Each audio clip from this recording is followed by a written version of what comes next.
Hello नमस्कार मेरे प्यारे कृषि साथियों। कैसे हो आप सब। आशा करता हूँ कि आप सब स्वस्थ होंगे, मस्त होंगे और अपनी पढ़ाई में जबरदस्त तरीके से व्यस्त होंगे। तो डियर स्टूडेंट्स, जैसे कि आप सबको पता है, अपने 11th एग्रीकल्चर के अंदर फर्स्ट और सेकंड चैप्टर है वो कंप्लीट हो गए। आज अपन बात करने वाले हैं अपने थर्ड चैप्टर के बारे में। कौन सा चैप्टर है आज अपना 11th एग्रीकल्चर बायोलॉजी का थर्ड चैप्टर है, external morphology and characteristic of angiosperm plants. आवर्तबीजी पादप होते हैं, एंजियोस्पर्म प्लांट्स होते हैं, इसके अपन है वो बाह्य आकारी की पढ़ेंगे। क्या पढ़ेंगे? एक्सटर्नल मार्फोलॉजी की बात करेंगे और इसके है वो क्या क्या गुण होते हैं उनकी है वो अपन बात करेंगे, इसके लक्षणों की अपन बात करेंगे। आवर्तबीजी पादपों की बाह्य आकारी की एवं लक्षणों। चैप्टर का नाम क्या है अपना? आवर्तबीजी पादपों की बाह्य आकारी की एवं लक्षण, यानी कि external morphology and characteristics of angiosperm plants. पहले तो अपन बात करेंगे कि आवर्तबीजी पादप क्या होते हैं।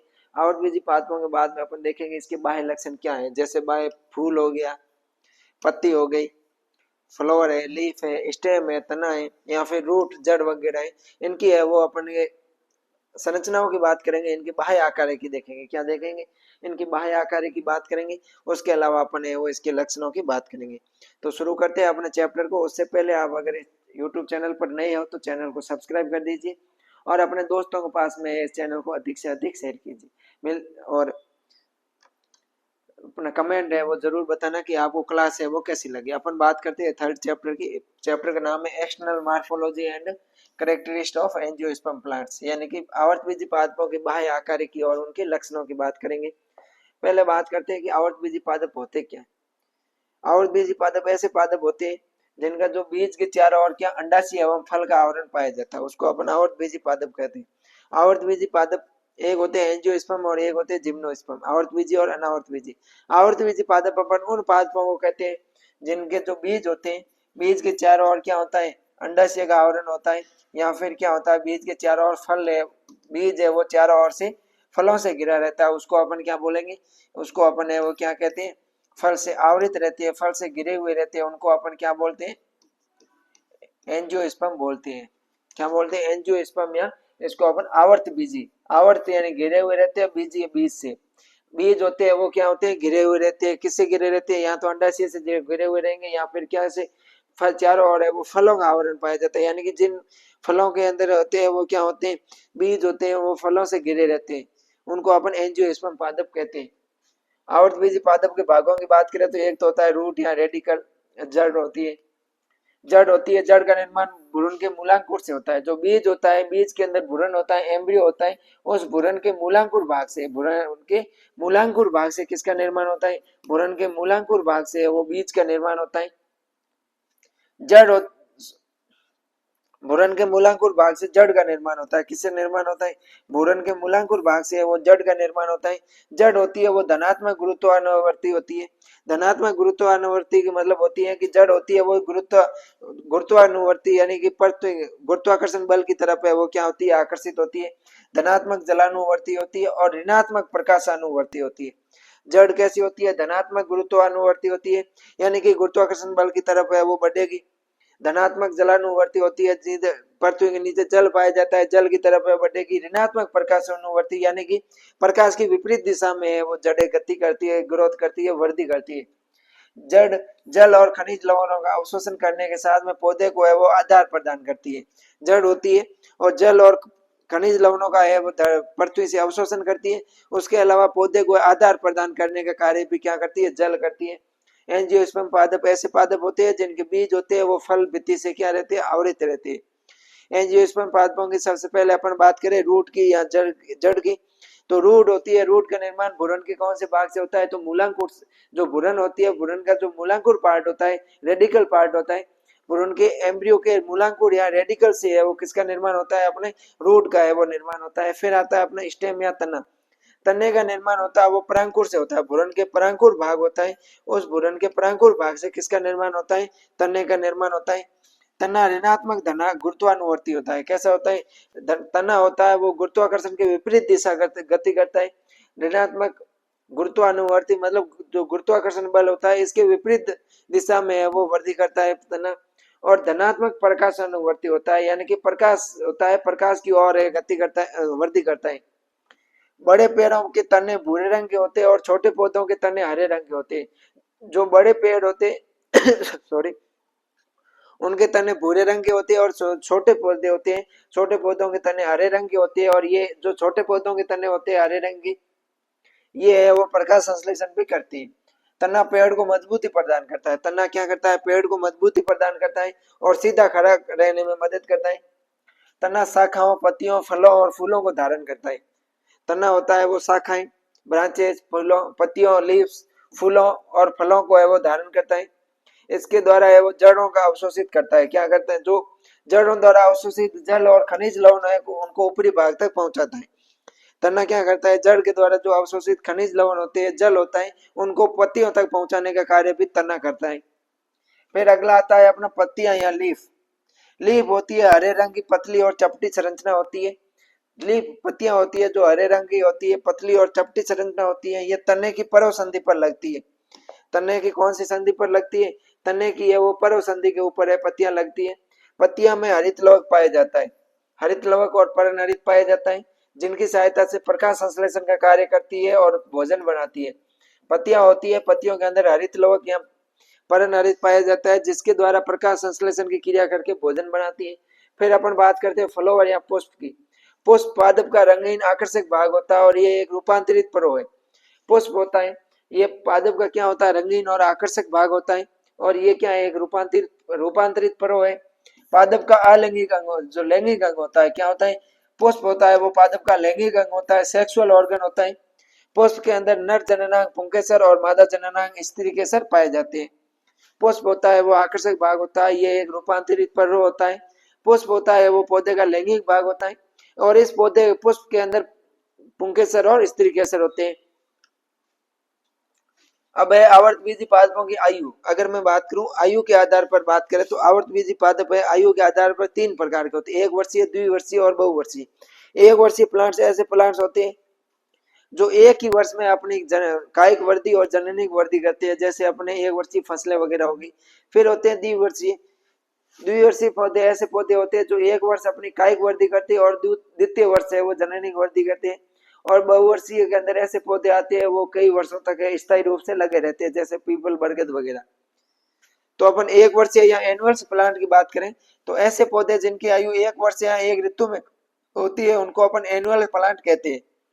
ऐसे ऐसे पौधे जिनकी आयु होती है वो एक वर्ष या एक ऋतु तक होती है, एक सीजन ही जीवित रहते हैं, उनको अपन एनुअल्स प्लांट बोलते हैं, एक वर्षीय पौधे बोलते हैं। ये पौधे एक ही वर्ष में कायिक और लैंगिक वृद्धि करते हैं। एक ही वर्ष के अंदर है वेजिटेटिव ग्रोथ और अपने वो लैंगिक वृद्धि है वो करते हैं, सेक्सुअल ग्रोथ करते हैं। सभी फसली पादप जैसे गेहूं, बाजरा, चावल, ये सब कैसे होते हैं, एनुअल प्लांट्स होते हैं, एक वर्षीय पौधे होते हैं। अगला आता है अपना बाइनियल्स प्लांट। कौन से आते हैं, बाइनियल्स प्लांट हैं द्विवर्षीय पौधे। द्विवर्षीय पौधे का जीवन काल वर्ष दो वर्ष का होता है। क्या होता है, द्विवर्षीय पौधे होते हैं, बाइनियल्स प्लांट्स होते हैं, इनका जीवन काल होता है वो 2 वर्ष होता है। प्रथम वर्ष में ये कायिक वृद्धि करते हैं, प्रथम वर्ष क्या करते हैं, ये वेजिटेटिव ग्रोथ करते हैं, कायिक वृद्धि करते हैं। और द्वितीय वर्ष के अंदर है वो ये क्या करते हैं, लैंगिक वृद्धि करते हैं, सेक्सुअल है वो ग्रोथ करते हैं। दूसरे वर्ष में ये लैंगिक वृद्धि करते हैं, सेक्सुअल ग्रोथ करते हैं। इनमें पुष्प और फल दूसरे वर्ष में लगते हैं। जो बाइनियल्स प्लांट्स होते हैं, द्विवर्षीय पौधे होते हैं, इन द्विवर्षीय पौधों में पुष्प तथा फल आते हैं वो द्वितीय वर्ष आते हैं, प्रथम वर्ष नहीं आते। जैसे मूली हो गई, चुकंदर है, गाजर है, सलजम है, ये क्या होते हैं, द्विवर्षीय प्लांट्स होते हैं। फिर अपन बात करते हैं पेरेनियल्स प्लांट्स की। पेरेनियल्स प्लांट्स वे होते हैं जिनका जीवन काल होता है अनेक वर्षों तक रहता है।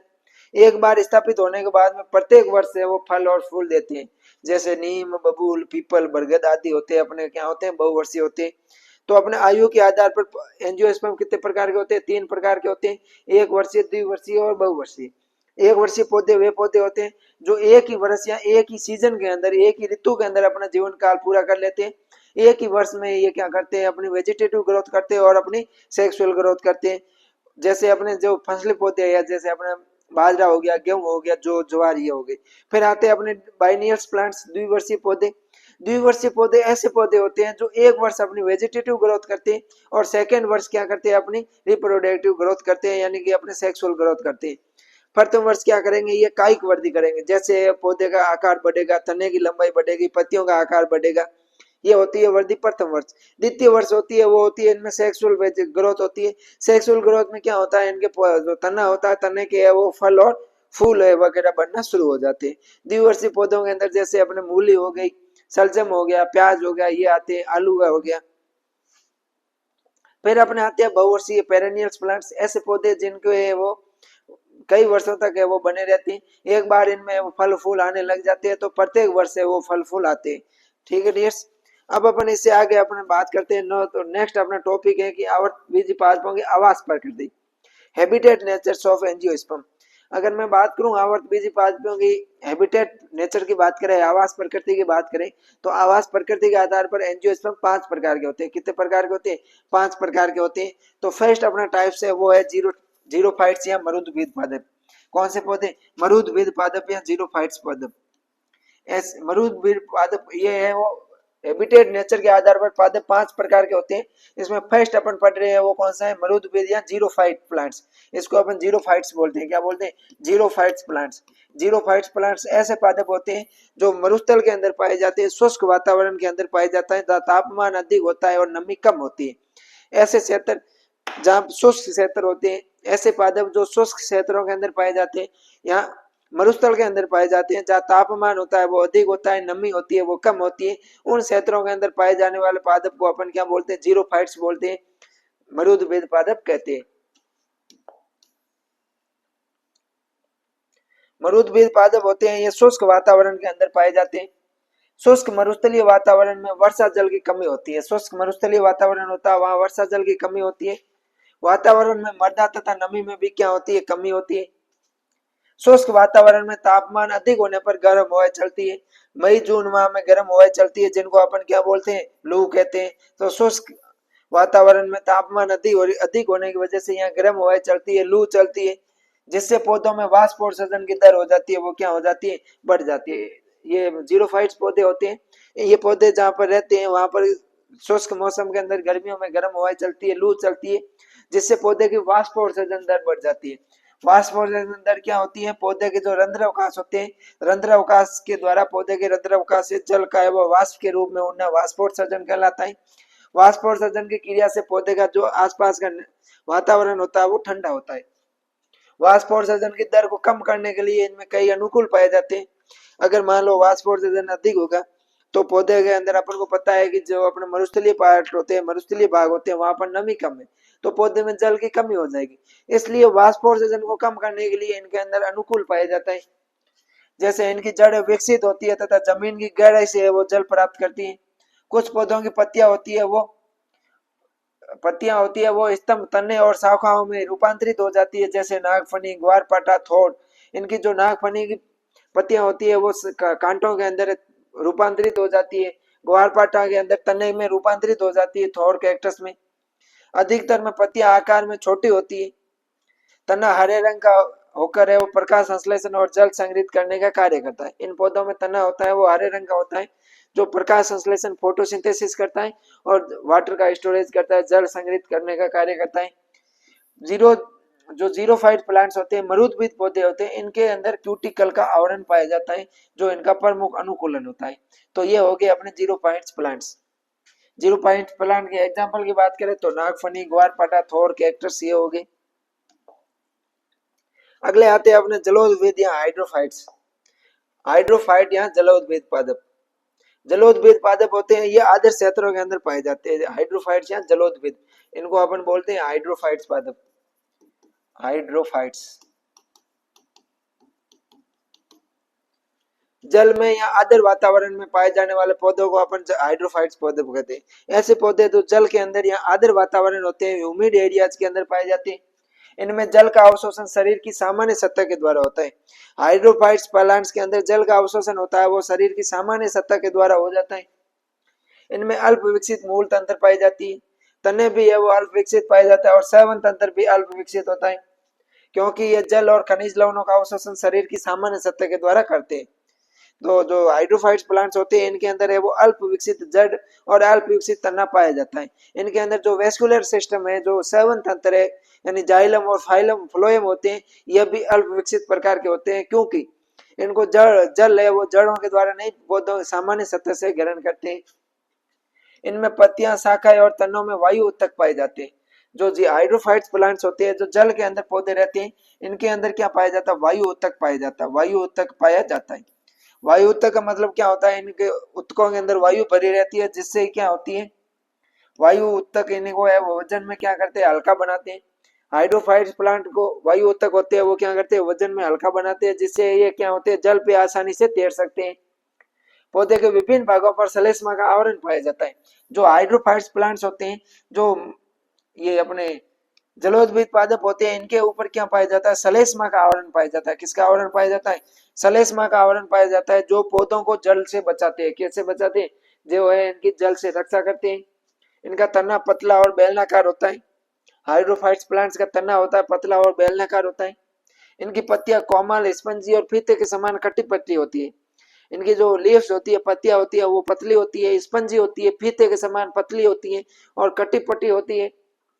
जिससे क्या होता है? जल का अगर बहाव आए तो वो लचीले होने के कारण जल के साथ वाली दिशा में हो जाती है और जल के जाने के बाद में वापस वैसे ही हो जाती है, जिससे पत्तियों को नुकसान नहीं होता है। जैसे वेलिसनेरिया, लिम्नोफिला।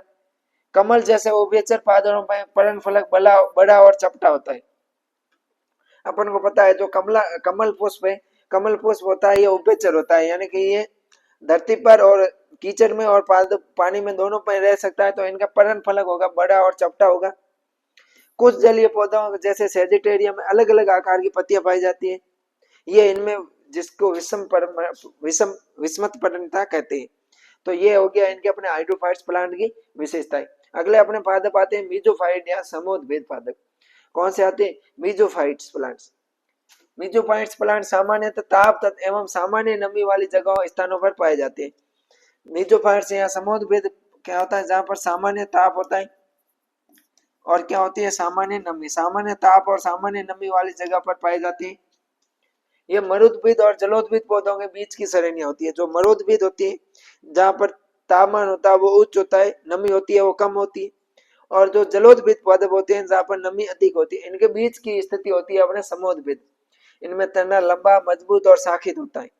तना होता है वो लंबा होता है, मजबूत होता है और शाखित होता है। इनकी पत्तियों पर रंध्र पाए जाते हैं। इस वर्ग के द्विबीजपत्री पौधों में मूसला जड़ पाई जाती है। कौन सा जड़ तंत्र पाया जाता है? मूसला मूल पाई जाती है, मूसला जड़ तंत्र पाया जाता है। मूसला जड़ क्या होती है, ये आगे अपन चैप्टर के अंदर पढ़ेंगे जड़ों के बारे में, तब मैं आपको बता दूंगा। एक बीजपत्री पौधों में जकड़ा मूले पाई जाती है। क्या पाई जाती है? एक बीजपत्री पौधों के अंदर है वो जकड़ा मूले पाई जाती है। उदाहरण गेहूं, आम, पीपल, नीम, अमरूद होते हैं। ये कैसे होते हैं? मीजोफाइट्स प्लांट होते हैं। नेक्स्ट आता है अपने हेलोफाइट्स प्लांट या लवणीयोद्भिद। नेक्स्ट अपने क्या आते हैं? हेलोफाइट्स प्लांट या लवणोद्भिद, यानी कि ऐसे पादप जो लवणीय जल और लवणीय मृदा के अंदर पाए जाते हैं। कहाँ पर? लवणीय मृदा या लवणीय जल के अंदर पाए जाते हैं। ऐसे पादप जो लवणीय मृदा या लवणीय जल के अंदर पाए जाते हैं, उनको अपन क्या बोलते हैं? हेलोफाइट्स बोलते हैं। लवण युक्त मृदा या लवण युक्त जल के अंदर है ये पाए जाते हैं। इनकी जड़ें लवणों का अवशोषण करती है। इसके लिए इनकी कोशिकाओं में लवण की मात्रा बढ़ने से सांद्रता अधिक हो जाती है। इनकी कोशिकाओं में होती है वो सांद्रता होती है वो क्या होती है? उच्च होती है। लवण की मात्रा को कम करने के लिए पत्तियों द्वारा लवणों का उत्सर्जन किया जाता है। जैसे सुएडा, सोलसोला, चिनोपोडियम, ये होते हैं अधिक लवणों वाले लवणीय भेद होते हैं, हेलोफाइट्स प्लांट होते हैं। क्या दलदली क्षेत्रों में पाए जाने वाली वनस्पति को मैग्रोव वनस्पति कहते हैं। ऐसी वनस्पति जो दलदली क्षेत्रों में पाई जाती है, यानी कि जो कीचड़ के अंदर पाई जाती है, उन वनस्पति को अपन मैग्रोव वनस्पति कहते हैं। क्या कहते हैं? मैग्रोव वनस्पति कहते हैं। ऐसी वनस्पति जो दलदली क्षेत्रों के अंदर पाई जाती है, अर्थात जो कीचड़ के अंदर पाई जाती है, उनको अपन मैग्रोव वनस्पति कहते हैं। कुछ समुद्र के किनारे मैग्रोव वनस्पति की जड़ें ऑक्सीजन की पूर्ति के लिए जमीन से बाहर आ जाती है, जिसको न्यूमेटोफोर या श्वसन मूल कहते हैं। जहाँ दलदली क्षेत्र होते हैं, वहां पर अपन को पता है कि मृदा वायु होती है। जो मृदा होती है अपने मृदा के अंदर मृदा वायु होती है, वो क्या होती है? मृदा वायु एब्सेंट होती है। क्या होती है? मृदा वायु अनुपस्थित होती है। इसलिए इन पौधों की जड़ों में श्वसन करने के लिए, कौन सी क्रिया के लिए? श्वसन क्रिया करने के लिए ये क्या आती है? ये है वो वृद्धि करके, मान लो ये अपना पौधा है कोई भी लगा हुआ, ठीक है, और इनकी है ये जड़ पाई जाती है। और ये पता है अपन को दलदल क्षेत्र है। कैसा क्षेत्र है? दलदल क्षेत्र है, यानी कि इस क्षेत्र के अंदर नमी है वो अधिक है, पानी भरा हुआ है, तो यहाँ पर वायु होगी वो नहीं पाई जाएगी। तो ये पौधे अपने श्वसन क्रिया के लिए इस प्रकार से है वो जड़ बना लेते हैं, बाहर है वो इस प्रकार की जड़ है वो इनके बाहर निकल जाती है। इन जड़ों को अपन क्या बोलते हैं, इनको अपन न्यूमेटोफोर या श्वसन मूल कहते हैं। क्या कहते हैं, न्यूमेटोफोर या श्वसन मूल। समुद्र के किनारे जो मैंग्रोव वनस्पति है, दलदल क्षेत्र में पाई जाने वाली वनस्पति होती है, उनमें ऑक्सीजन की पूर्ति के लिए जड़ें जमीन से बाहर आ जाती है, उनको अपन क्या बोलते हैं, न्यूमेटोफोर श्वसन मूल कहते हैं। अगला आता है अपने पांचों टाइप, वो आता है अधिपादप या एपीफाइट्स। अधिपादप ऐसे पादप होते हैं जो दूसरे पौधों की तनों या शाखाओं पर उगते हैं, उनको अपन अधिपादप कहते हैं। अधिपादप या एप्रोफाइट्स का मतलब क्या होता है कि ऐसे पौधे जो दूसरे पौधे के तनों के ऊपर या दूसरे पौधों की शाखाओं के ऊपर उगते हैं, उनको अपन क्या बोलते हैं, अधिपादप बोलते हैं, एपीफाइट्स बोलते हैं। ये प्रकाश संश्लेषण द्वारा अपना भोजन स्वयं बनाते हैं। एपीफाइट्स होते हैं ये प्रकाश संश्लेषण की क्रिया के द्वारा अपना भोजन है वो स्वयं बनाते हैं। जैसे टिनोफोलियम प्रकाश संश्लेषी होता है, वांडा आदरतग्रही होता है। नेक्स्ट अपन बात करते हैं आवर्तबीजी पादपों में पोषण, न्यूट्रिशन इन एंजियोस्पर्म।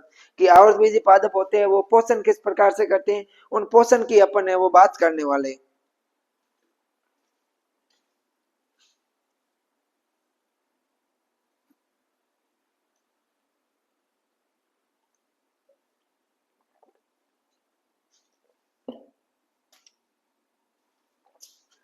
पोषण की अगर मैं बात करूं तो अधिकांश आवर्तबीजी पौधे होते हैं ये कैसे होते हैं, स्वपोषी होते हैं। कैसे होते हैं, स्वपोषी होते हैं, यानी कि ऑटोट्रोपिक होते हैं, स्वयं का भोजन बनाते हैं। अधिकांश आवर्तबीजी पादपों के अंदर हरित लवक पाया जाता है। क्या पाया जाता है, हरित लवक पाया जाता है। और हरित लवक की उपस्थिति में ये प्रकाश संश्लेषण की क्रिया के द्वारा, किसकी क्रिया, कौन सी क्रिया, प्रकाश संश्लेषण, फोटोसिंथेसिस क्रिया के द्वारा है ये भोजन है स्वयं बनाते हैं। अतः ऐसे पौधे स्वपोषी या ऑटोट्रोपिक प्लांट्स कहलाते हैं। अगला है परजीवी या पैरासाइट्स। कुछ पौधों के अंदर क्लोरोफिल होते हैं, हरित लवक होता है, परन हरित का क्या होता है, अभाव पाया जाता है, अथवा ये किसी अन्य कारण से भोजन स्वयं नहीं बना पाते या पोषक तत्वों का अवशोषण नहीं कर पाते। ऐसी अवस्था में ये परजीवी के रूप में रहते हैं। परजीवी का मतलब होते हैं ऐसे पादप जो आवास और पोषण के लिए किसी दूसरे पौधों के ऊपर है वो आश्रित रहते हैं, उनको अपन है वो परजीवी पादप बोलते हैं। परजीवी पादप का मतलब हो गया जो अपने आवास और भोजन के लिए किसी अन्य पौधे के ऊपर है वो आश्रित रहता है, उनको अपन परजीवी पादप बोलते हैं। और परजीवी पादपों के अंदर यहाँ तो क्लोरोफिल का अभाव होगा, यहाँ फिर ये है वो सिद्ध ही मृदा से जल और पोषक तत्वों का अवशोषण नहीं कर पाते, इसलिए ये दूसरे पौधों के ऊपर है वो आवास तथा पोषण के लिए वो निर्भर रहते हैं। जैसे अपन बात करें तो अपने जो परजीवी पौधे होते हैं ये मुख्य रूप से 4 प्रकार के होते हैं। कितने प्रकार के होते हैं, परजीवी पौधे मुख्य रूप से 4 प्रकार के होते हैं। एक होते हैं टोटल स्टेम पैरासाइट यानी कि पूर्ण तना परजीवी, एक होता है आंशिक तना परजीवी, एक होता है पूर्ण जड़ परजीवी और एक होता है आंशिक जड़ परजीवी। पूर्ण तना परजीवी होता है कस्कुटा, इनका एग्जाम्पल क्या है, कस्कुटा, CLOS याद रख लेना आप। पहले क्या पता करना है अपने, वो तना ऊपर होता है तो पहले आएगा पूर्ण तना परजीवी, पूर्ण तना परजीवी का एग्जाम्पल है कस्कुटा। फिर आएगा अपना अर्ध तना परजीवी, अर्ध तना परजीवी का एग्जाम्पल है अपना लोरेंथस, क्या है, लोरेंथस। फिर अपना आएगा पूर्ण जड़ परजीवी, इसका है ओरोबंकी। और पूर्ण अर्ध जड़ परजीवी का एग्जाम्पल है स्ट्राइगा। ये 4 एग्जाम्पल आप है वो याद रखना। कस्कुटा जैसे जिसको अपन अमरबेल बोलते हैं, ये तने पर लिपट कर है वो पूरी तरह से मेजबान पौधे जो है होस्ट प्लांट्स होते हैं। होस्ट प्लांट्स का मतलब होता है ऐसे पौधे जिनके ऊपर परजीवी रहते हैं, उन पौधों को अपन मेजबान या होस्ट प्लांट के नाम से जानते हैं। दूसरा है आंशिक परजीवी लोरेंथस। लोरेंथस में क्या होती है, हरी पत्तियां पाई जाती है जिससे ये प्रकाश संश्लेषण कर लेता है, लेकिन जल और खनिज लवणों के लिए दूसरे पौधों जैसे आम के जाइलम पर है वो निर्भर रहते हैं। इनके अलावा डेंड्रोथी, विस्कोम वगैरह ये एग्जाम्पल है। फिर है पूर्ण जड़ परजीवी, ओरोमंकी जैसे ये पूरी तरह से पत्ती विहीन परजीवी होता है और मुख्य रूप से सोलेनेसी परिवार होता है। जैसे अपने टमाटर, आलू, तंबाकू, इनके ऊपर है वो क्या रहता है, परजीवी के रूप में रहता है। आंशिक जड़ परजीवी होते हैं स्ट्राइगा, इनकी पत्तियां हरी होती है लेकिन ये अपनी शुरुआती वृद्धि और जल अवशोषण के लिए बाजरा, ज्वार, गन्ना इनके ऊपर निर्भर रहता है। फिर अपना आते हैं सहजीवी पौधे। सहजीवी पौधों की मैं बात करूं तो कुछ आवर्तबीजी पौधे और अन्य जीवों के साथ में, कुछ आवर्तबीजी पौधे होते हैं ये अन्य जीवों के साथ में सहजीवी के रूप में जीवन यापन करते हैं, जिसको अपन सहजीवी बोलते हैं। सहजीवी के अंदर दोनों को है वो क्या लाभ प्राप्त होता है। जैसे अपन बात करें मटर कुल के पौधे, या जो अपन बात करें सोल, क्या बोलते हैं उसको, लेग्यूमिनेसी, लेग्यूमिनेसी कुल के फैमिली होते हैं। जो लेग्यूमिनेसी फैमिली के प्लांट्स होते हैं वो है राइजोबियम के साथ में क्या करते हैं, सहजीवी के रूप में रहते हैं। क्या रहते हैं, राइजोबियम के साथ में सहजीवी के रूप में रहते हैं। लेग्यूमिनेसी है वो राइजोबियम को आवास प्रदान करता है, बदले में राइजोबियम है वो लेग्यूमिनेसी को नाइट्रोजन प्रदान करते हैं। या मोनोट्रापा हो गया जो कवक के साथ में है वो सहजीवी रूप में रहता है। मोनोट्रापा कवक को क्या प्रदान करता है, आवास प्रदान करता है, और बदले में कवक होता है वो मोनोट्रापा को क्या फास्फोरस और अन्य पोषक तत्वों की वो उपलब्धता करवाता है। तो पोषण के आधार पर जो पौधे होते हैं ये तीन प्रकार के होते हैं। एक तो होते हैं सहजीवी, अधिकांश आवृतबीजी पौधे होते हैं वो कैसे होते हैं, स्वपोषी होते हैं। कैसे होते हैं, स्वपोषी होते हैं। कुछ पौधे होते हैं वो दूसरे पौधों के ऊपर आश्रित रहते हैं, जो परपोषी के रूप में रहते हैं, और कुछ पौधे होते हैं वो सहजीवी के रूप में रहते हैं। तो ये हो गया अपने पौधों के अंदर पोषण। अब अपन नेक्स्ट बात करते हैं जड़ के बारे में शायद। अब अपन बात करेंगे जड़ की संरचना के बारे में, स्ट्रक्चर ऑफ रूट की बात करेंगे। किसकी बात करेंगे, जड़ की संरचना की बात करेंगे, स्ट्रक्चर ऑफ रूट की बात करेंगे। तो जड़ का निर्माण बीज के भूरण के मूलांकुर से होता है। किससे होता है, जो बीज के अंदर अपन को पता है भूरण पाया जाता है, और बीज के दो पार्ट होते हैं, एक होता है अपना मूलांकुर और एक होता है परांकुर। तो बीज का जो मूलांकुर पार्ट होता है, रेडिकल पार्ट होता है, रेडिकल पार्ट से किसका निर्माण होता है, जड़ का निर्माण होता है। जड़ की संरचना की बात करूं तो जड़ में मुख्य रूप से 4 क्षेत्र पाए जाते हैं। 4 भाग है जड़ के अंदर मुख्य रूप से पाए जाते हैं। फर्स्ट आता है अपना रूट कैप। रूट कैप होता है वो जड़ का शीर्ष भाग पर एक टोपी नुमा संरचना पाई जाती है। जो जड़ होती है, जैसे मान लो ये अपना प्लांट्स है, मुझे इतने ज्यादा डायग्राम बनाने नहीं आती है, फिर भी अपन जड़ तो बना ही लेंगे। जैसे ये मान लो अपने जड़ है, ये एक मुसला मूल है। कैसी है, मुसला मूल है। इनका जो शीर्ष भाग होता है यहाँ पर है वो एक क्या पाई जाती है, टोपी नुमा संरचना पाई जाती है। इनको अपन क्या बोलते हैं, इनको अपन रूट कैप बोलते हैं। क्या बोलते हैं, रूट कैप बोलते हैं, जिसे मूल गोप कहते हैं। और ये भाग है वो क्या करता है, शीर्ष भाग की सुरक्षा करता है।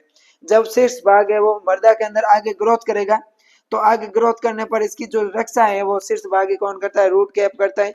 और रूट कैप ऐसे रसायनों का स्त्राव करता है जिससे क्या होती है, वो मृदा हो जाती है, वो क्या हो जाती है, कोमल हो जाती है। अगला आता है मेरिस्टम जोन। मेरिस्टम जोन होता है शीर्ष भाग का क्षेत्र होता है जिसकी कोशिकाएं पतली और विभाजन क्षमता वाली होती है। मेरिस्टम जोन होता है ये शीर्ष भाग का क्षेत्र होता है, यानी इस क्षेत्र की जो कोशिकाएं होती है पतली होती है और विभाजन योग्य होती है। ये क्षेत्र होता है जड़ की वृद्धि करता है। जो जड़ के अंदर वृद्धि करने वाला क्षेत्र होता है वो मेरिस्टम जोन होता है। मेरिस्टम के जोन के बाद में आता है दीर्घीकरण जोन, यानी कि एलोगेशन जोन। एलोगेशन जोन की कोशिकाएं लंबी होती है, ये जड़ क्षेत्र की लंबाई में वृद्धि करता है। फर्स्ट हो गया अपना पार्ट, हो गया अपना रूट कैप। रूट कैप के बाद में परिपक्व मेरिस्टम। फिर आता है अपना ये वृद्धि वाला दीर्घीकरण क्षेत्र। दीर्घीकरण क्षेत्र की कोशिकाएं होती है वो लंबी होती है और कोशिकाओं की जड़ की लंबाई में वृद्धि करती है। उसके बाद में अपने आता है वो आता है परिपक्व क्षेत्र, मैच्योराइजेशन।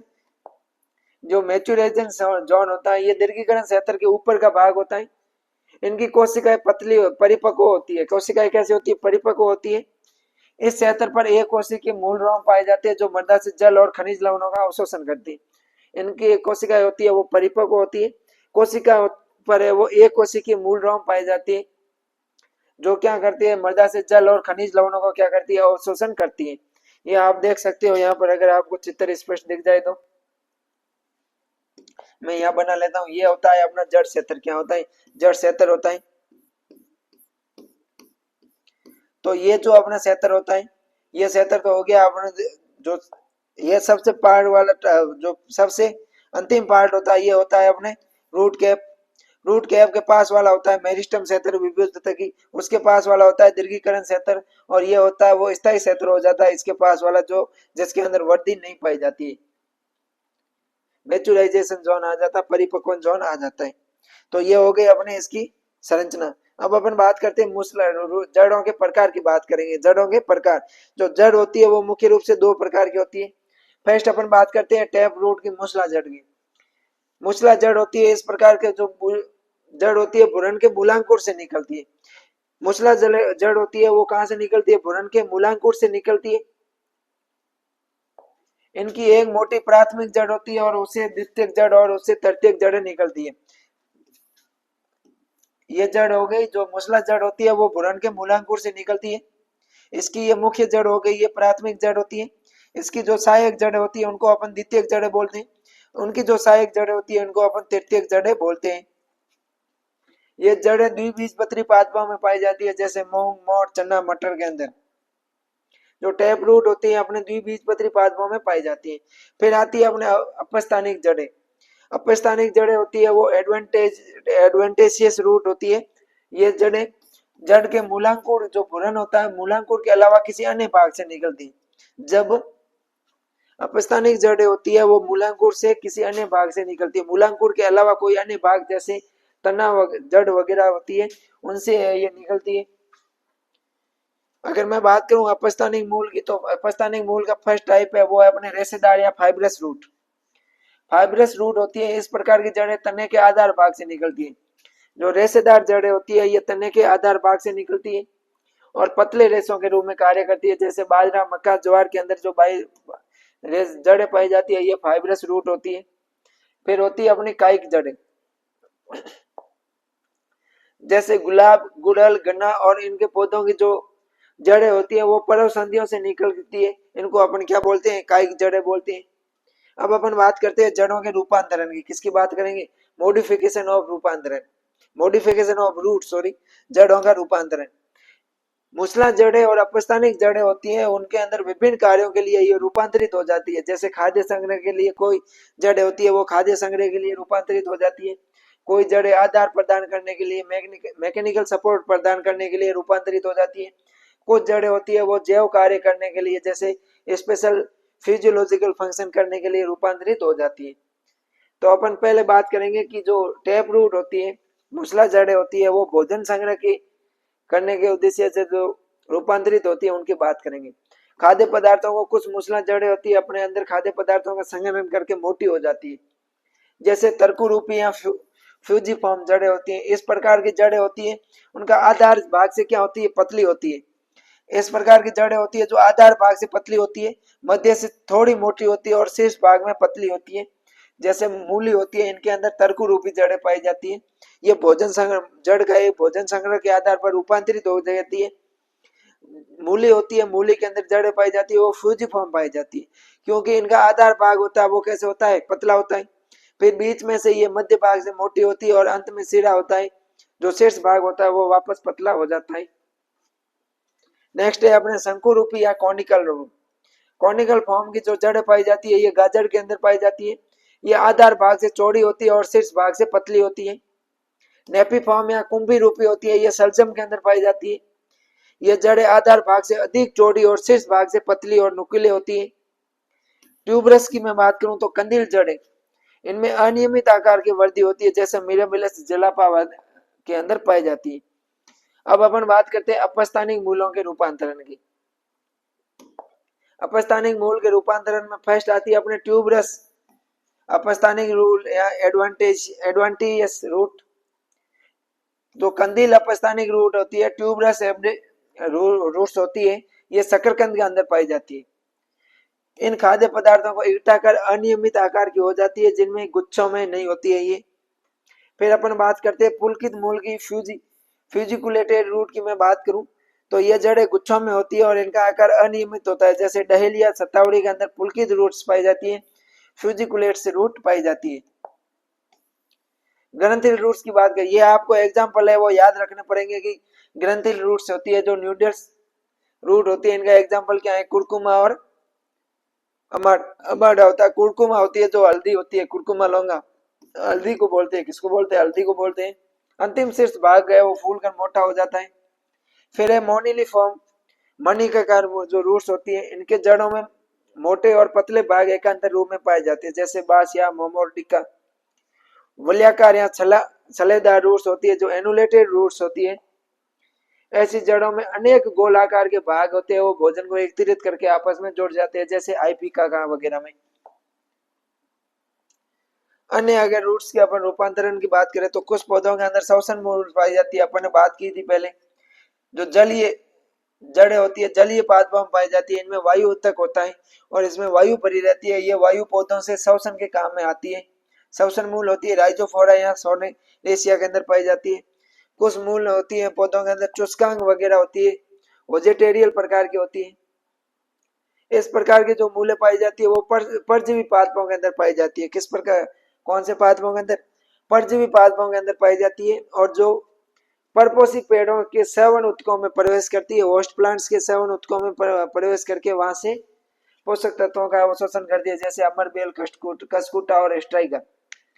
आर्द्रता ग्राही जड़ें, इन ये जड़ें नमी को अवशोषित करती है। इनमें नमी को अवशोषण करने वाले वेलामेन उत्तक पाए जाते हैं, जैसे वांडा वगैरह के अंदर पाई जाती है। प्रकाश संश्लेषी मूल यानी फोटोसिंथेसिस रूट होती है। ये जड़ें होती है तने की पर्वसंधियों से निकलती है और पतले हरे रंग की होती है। प्रकाश संश्लेषण का कार्य करती है, जैसे सिंगाड़ा वगैरह के अंदर। कुछ स्तंभ रूट होती है, प्रोप रूट्स। ये जड़ें पेड़ को सहारा देने का कार्य करती है।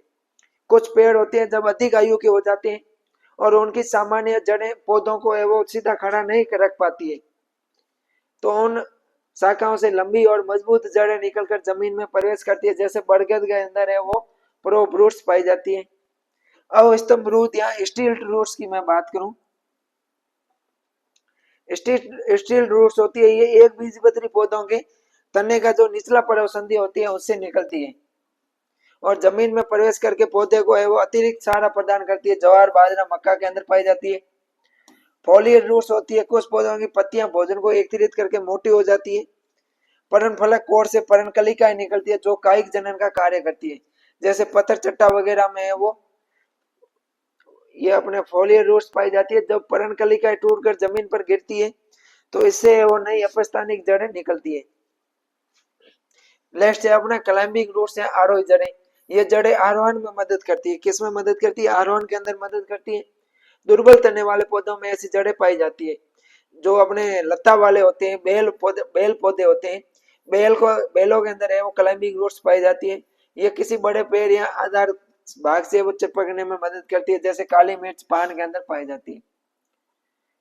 अगर अपन रूट्स के फंक्शंस की बात करें तो जड़ें पौधों को स्थिर रखने का कार्य करती है, आधार प्रदान करती है। जड़ें जल और खनिज लवणों का अवशोषण करती है। मृदा से अवशोषित किए गए खनिज लवणों को जाइलम तक द्वारा ऊपरी भागों, तना और पत्तियों तक पहुंचाई जाती है। संवहन का कार्य भी करते हैं। कुछ जड़ें खाद्य पदार्थों का संचय करती है, जैसे गाजर मूली के अंदर। कुछ जलीय पौधों और दलदली क्षेत्रों में पौधे श्वसन का कार्य भी करते हैं, जो इनमें श्वसन मूल पाई जाती है। अमरबेल में चुस्कांक जड़ें पाई जाती है जो परपोषी से भोजन प्राप्त करती है। पान और काली मिर्च में क्लाइंबिंग रूट्स पाई जाती है जो आरोहण का कार्य करती है। बरगद, मक्का और गन्ना में अपस्थानिक जड़ें यांत्रिक सहारा प्रदान करने का कार्य करती है। टिनियोफिलम और सिंगाड़ा में तने से निकलने वाली जो हरे रंग की जड़ें होती है वो प्रकाश संश्लेषण का कार्य करती है। पत्थर चट्टा की परण मूल होती है वो कायिक जनन का कार्य करती है। तो ये हो गए अपने जड़ों के कार्य। तो आज की क्लास के अंदर अपन इतना ही पढ़ेंगे, नेक्स्ट पढ़ेंगे अपन अगली क्लास में। मुझे आशा है कि जो आज अपन ने पढ़ाई आपको समझ में आ गया होगा। अगर कोई डाउट आपके रहता है तो आप कमेंट कर देना, और अगर आप चैनल पर नए हो तो चैनल को सब्सक्राइब कर दो, वीडियो को लाइक कर दो और अपने दोस्तों के पास में शेयर कर दीजिए। मिलते हैं अपन नेक्स्ट क्लास में। तब तक आप मस्त रहिए, हंसते रहिए, पढ़ते रहिए, एंजॉय कीजिए। Thank you.